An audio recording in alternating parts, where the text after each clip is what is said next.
Revolusi adalah perubahan. Revolusi bisa dicapai dengan diskusi. Diskusi bisa dilewati hanya dengan gelas yang belum terisi. Selamat datang di Revolusi Kosong.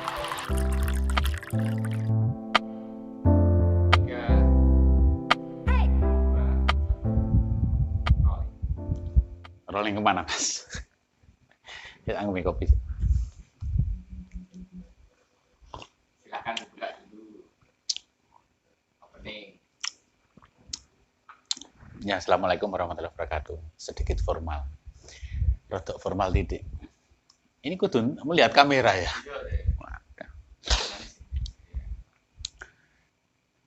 Judulnya apa sih? Iki OnlyFans. Dia OnlyFans. Oh, Biasanya dia OnlyFans dikupas tuntas. ya, dari Revolusi Kosong kita akan mencoba dari pertanyaan nanti ada jawaban yang semi formal, tapi juga jawaban yang sedikit ada dasarnya. Versi Bang Karyo. Ya, yang pasti ini versi Revolusi Kosong. Jadi langsung saja mungkin apa pertanyaannya ini terkait dengan apa tadi dia OnlyFans ya? Dia OnlyFans. Jadi yang sedang viral ini kan salah satu konten kreator namanya dia lebih dikenal dengan dia OnlyFans. Kamis kemarin tanggal 24 Jumat. Kamis 24. Oh iya, Kamis dini hari berarti. Beritanya sekarang. Jadi kita take ini hari Jumat. Jadi ditangkap oleh Disreskrimsus prostitusi. Ditangkap dan ditersangkakan perbuatan asusila prostitusi online. Karena dia mengunggah beberapa konten di OnlyFans itu. OnlyFans itu kayak apa ya? Mungkin bisa dibahas dulu. OnlyFans itu seperti apa menurut sampean? Menurut Bang Karyo, OnlyFans itu seperti apa? Ya, OnlyFans. Yeah. Jadi kalau dari tata bahasanya, kalau ini saya mengartikan bahasa Inggris ke bahasa Indonesia ya. Only itu hanya, fan itu penggemar.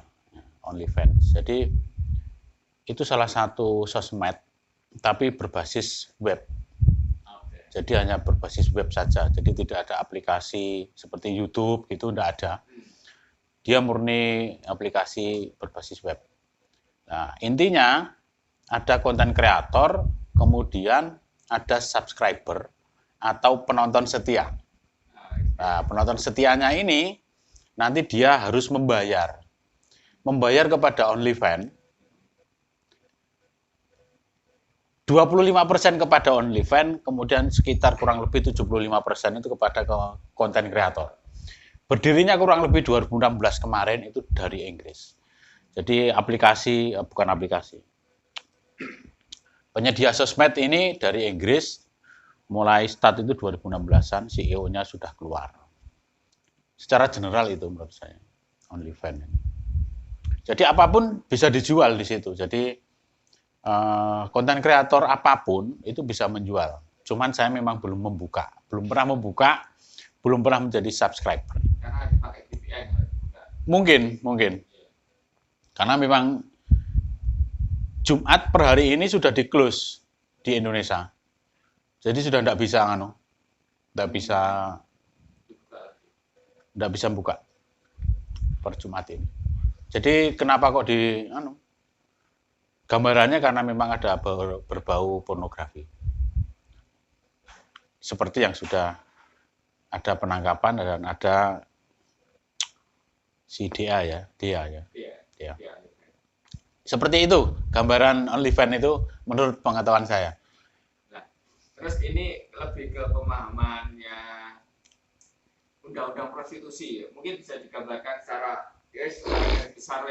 Kenapa upload video yang berbau pornografi itu di negara kita benar-benar istilahnya apa ya, diusut secara tuntas. Maksudnya kemarin kayak ada yang mungkin Siska Ai itu kan juga sempat upload video topless di sebuah bandara internasional Yogyakarta. Itu juga dipolisikan dan ditangkap. Mungkin secara undang-undang prostitusi sendiri itu menjelaskan pornografi itu seperti apa, yang tidak boleh. Nah, pornografi tidak boleh. Maksudnya yang akan mendapatkan tindakan pidana. Kalau dari yang saya baca sedikit ya, di undang-undang pornografi, bukan undang-undang prostitusi namanya itu. Ini namanya undang-undangnya itu adalah undang-undang pornografi di tahun 2008. Lahirnya undang-undang pornografi ini tahun 2008. Nggak tahu, saya masih belum menelisik ke belakang sebelumnya itu sudah ada atau belum. Tapi secara general menurut saya ketika dipidanakan itu karena ada beberapa unsur. Pertama, dia menjual. Menjual ini unsur pornografinya kalau secara undang-undang itu banyak. Entah itu suara, entah itu video, entah itu gambar, entah itu sketsa. Banyak sekali. Nah, ini karena ada keterkaitan dengan transaksi, maka dari situ itu yang lebih berat. Ada apa ya? Ada hubungan antara konten kreator dengan ya, salah satunya mungkin itu. Tapi kalau secara general menurut saya kalau mau dihubungkan ada unsur yang dirugikan. Rotok ngawur ndak ya unsur yang dirugikan itu ya. Ini konteksnya dia, oleh kan yang dirugikan sing ndak iso delok ya. Sing Nah. iso menikmati gratis.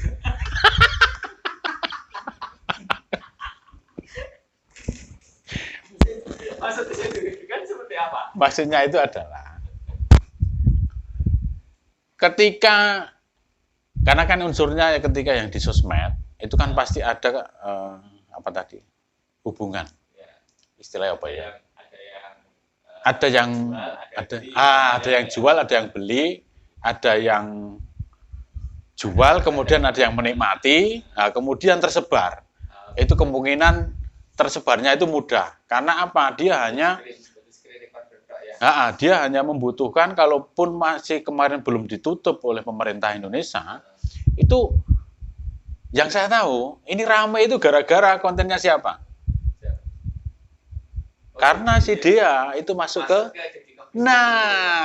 podcastnya ada Om Deddy. Makanya aku dijual Deddy Kopi, saya nggak gelem.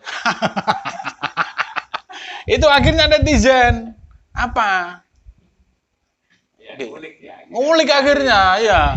Jadi waktu itu hanya menunjukkan ini loh foto. Tapi di blur kan kalau di Deddy Kopi. Ya jelas lah. Itu thumbnail loh itu. Thumbnail kan ya, topless thumbnail tapi di blur. Tapi menunjukkan bahwa si polisi iki lho ono. Kesannya kan seperti itu kan Deddy Kopi ya. Iki ono lho iki lho. Ya. Konten seperti ini ya. Jadi kalau kayak istilah kayak malah jadi kayak cepu loh Deddy Kopi ya. Jadi kalau menurut saya, kalau misalkan ini ya, viralnya dia itu gara-gara Om Deddy, ya bisa dibilang iya, bisa dibilang tidak. Ya, followernya banyak kan ya, followernya banyak. Jadi ketika yang diundang itu ternyata seorang konten kreator yang seperti itu, netizen plus 62 itu kan seperti itu kan, tahu sendiri kan ya, kreatif. Ya apa ya? Meskipun sudah tahu, ya di Indonesia itu ada undang-undang ITE, di Indonesia itu ada undang-undang pornografi, tapi tangannya itu tetap. Nah, akhirnya siapa yang dijerat? Kan pelakunya saja ya. Sepertinya pelakunya saja ya. Karena yang terbaru kan juga dia, walaupun dengan itu platform privat ya, tapi kan tetap yang didakwa menyebarluaskan dan membuat. Karena kan tujuan awalnya bukan untuk pornografi kan, Betul. tapi untuk benar-benar untuk para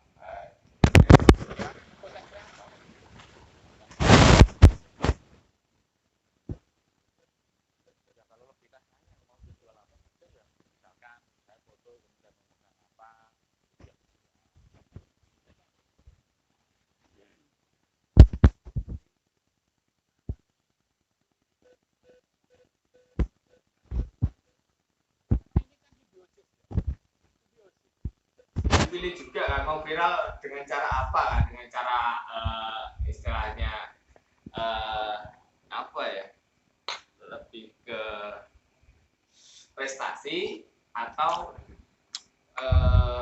sensasi. Kalau ini kan lebih ke sensasi kan. Ya nggak tahu Keterangan sih. sementara ini lah ya, maksudnya di event ini kan lebih ke sensasi. Wah, Dia juga menaikkan subscriber kan, harga subscriber dan itu. kalau yang saya baca, yang saya pahami itu dia murni benar-benar ingin apa ya? Ya hobi itu yang pertama. Hobi foto seksi. Hobi foto, hobi foto. Hobi foto seksi. Nah, kemudian iseng. Coba kalau sampai punya hobi foto seksi. Bang Karyo punya hobi foto seksi, dia terus. di OnlyFans. Masuk undang-undang pornografi deh. Masuk. Tetap masuk. Karena masih tapi sekarang sudah tidak.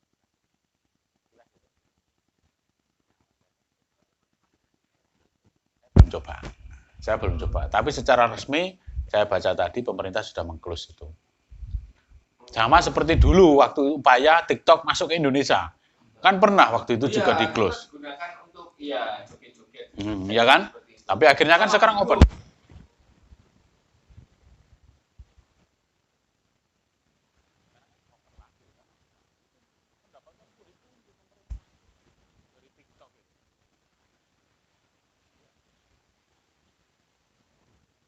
Pak, pertanyaan Mas.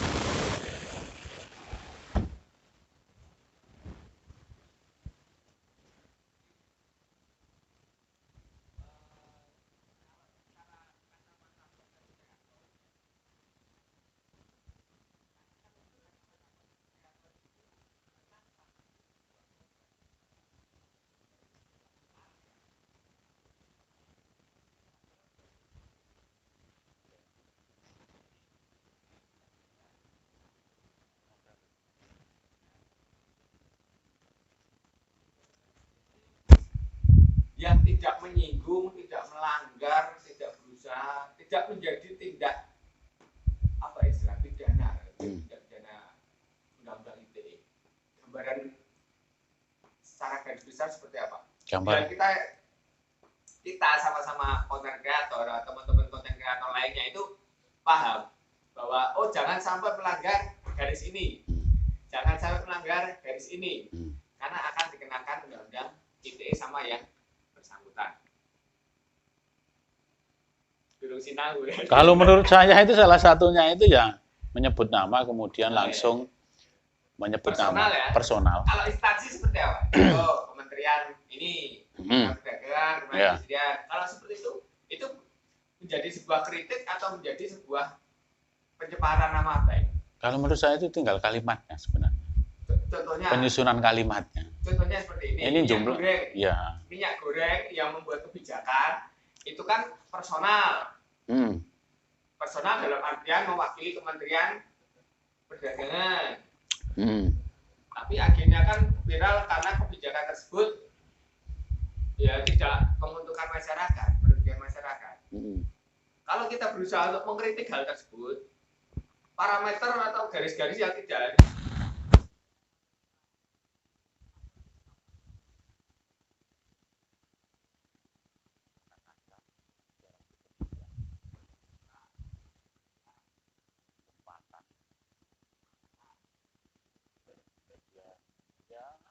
Kesempatan itu kan kasar-kasar, sesuatu hal yang kasar, misalkan semua binatang ditulis, semua binatang disampaikan, tidak kan ya? Tidak mungkin. Jadi hal yang pernah kita viral di Jawa Timur itu kan ke gubernur yang dulu mantan menteri wali kota kan tempat viral ya seperti itu ya. Jalan kebijakannya seperti itu. Kritik dengan ujaran kebencian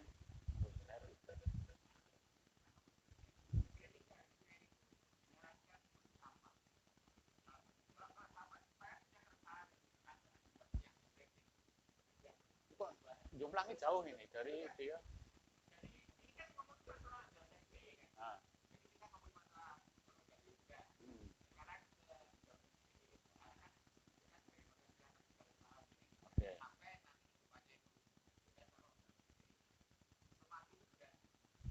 Betul Pak?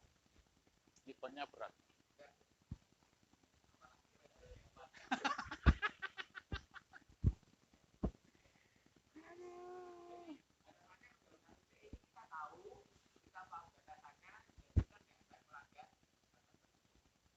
Sepertinya harus belajar memang. Iya. Karena apa? Mau tidak mau ini, kalau menurut saya itu konten kreator itu memang ketika kita mau membahas sebuah kejadian yang viral, terkadang itu memang ketika kita tidak memfilter, itu memang sebelum memfilter itu kan harusnya mengetahui dulu kan, harusnya kan gitu, mengetahui batasan. Nah, batasannya ini sebenarnya seperti apa? Tapi menurut saya yang paling general itu adalah tidak menyebutkan personal. Itu yang paling enggak nama. Jadi benar-benar ya sudah mewakili apa? Sebutnya Jadi ya. kan mengkritisi kebijakannya saja. Ya, kebijakannya saja. Instansi nggak usah disebut, nggak apa-apa. Si Fulan ya. Ya, seperti itu sudah aman. Kata kasar itu kan sudah ada standarnya kan ya. Kasar itu yang seperti apa? Kasar gitu ya enggak kasar kan gitu kan. Kalau misalnya kasar gitu. Itu orang tuh kasar itu. Kasar mau Jepang. Iya.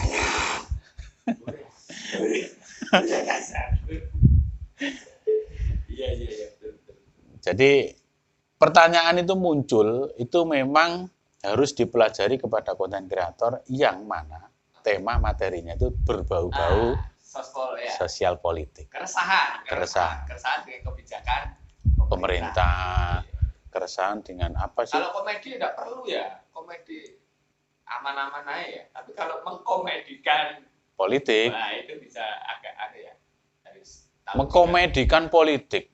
Sebenarnya kalimatnya bukan seperti itu menurut saya. Sampai Pak Iwan Fals nggak ketika mengkritik pemerintah zaman Orde Baru? Ya. Nah kan dianalogikan sebagai Pintu. hewan, dianalogikan sebagai apa ya? Tidak, hei belalang tua itu yang baru ya. Karena yang dulu itu ada yang Bento, nama guru Bento, rumah SD, Ya. seperti itu kan dianalogikan bahwa dia orang lain tapi kebijakannya seperti itu. Itu mau menjelaskan ke masyarakat bahwa ono loh ini pejabat sing koyo gini. Ya. Ya minimal sebagai kenangan ketika dia memakai nickname seperti itu. Iya. Bento siapa sih? Oh ternyata Benny kan gitu kan. Iya. Benny itu gitu kan. Oh bisa. Benny itu gitu. Jadi mungkin seperti itu. Kalau keterkaitan dengan ITE. Memang sebenarnya ya kalau pertanyaan itu banyak sekali konten kreator itu memang cari amannya itu memang hanya memakai verbal kemudian tidak on cam. Tapi juga banyak juga yang ketika verbalnya sudah terbaca jelas, tetap. Lewat Oh iya, jelas memang.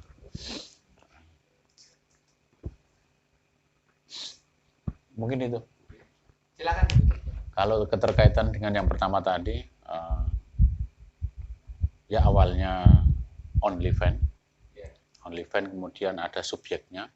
Sebelum ada OnlyFans ternyata runutannya karena memang ada orang terkenal yang sudah mengajak diajak oleh dia kan gitu kan. Dan ternyata akhirnya, ternyata gini, akhirnya kan tahu. Viral, akhirnya viral tuh ternyata di situ ada. Kalau nggak viral berarti tidak jadi kasus ya? Bisa jadi. Wah itu subscribernya banyak itu Pak.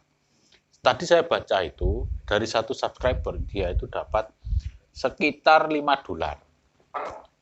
per subscriber. Nah, OnlyFans-nya sendiri berarti berapa? 70 ribuan. Kalau $5 $70. $5 kali 1.000 berarti berapa? $5.000 ya. Itu masanya banyak macam-macam. Ada yang per bulan, ada yang 3 bulan, ada yang 6 bulan. Jadi jangkanya macam-macam. Itu. Jadi sih kreatif juga sih sebenarnya kalau dari sisi platform. Jadi sosmed dari sisi aplikasinya penyalahgunaan yang pasti itu big data. Oh big data apa ya? Penyimpanannya itu loh. Itu kan bisa saja itu kan ya minimal versus YouTube itu ya bank datanya itu loh. Untuk menyimpan itu servernya itu kan yuk gak karuan itu. Tapi dari subscriber dia benar-benar mendapatkan langsung uang, bukan dari iklan. Oke, mungkin itu aja ya. Jadi tetap bijaksana bersosmed, tetap bijaksana selalu mempelajari, berkonten. Kemudian dari sisi revolusi kosong, yang pasti berbau undang-undang itu terkadang kita berpikiran berat. Tapi apapun itu yang penting itu lurus. Nah, lurusnya itu secara norma. Undang-undang nggak usah dilihat. Pokoknya secara norma masyarakat itu kita aneka. Pas ya sudah, itu batasan undang-undang. Terima kasih.